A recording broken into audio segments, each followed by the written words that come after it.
akalain na ganun mangyayari sa kanya. Hindi ko, naputol pa yung braso niya eh. Nagluluksa ang 48 anyos na si Jennifer nang mabalitaan na wala na ang kanyang kinakasamang si Leah.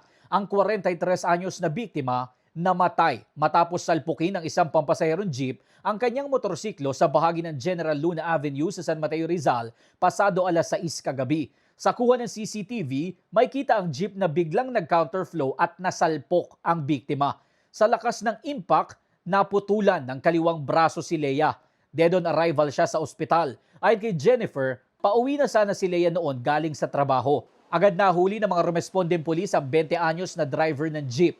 Base sa investigasyon nila, kalalabas lang ng garahe ng jeep at naghahabol ng pasahero kaya pilit umanong umu-overtake sa mga sasakyan. Nag-overtake, nag-swerve siya, in-overtake ang sasakyan at hindi na yun nabawi. Kaya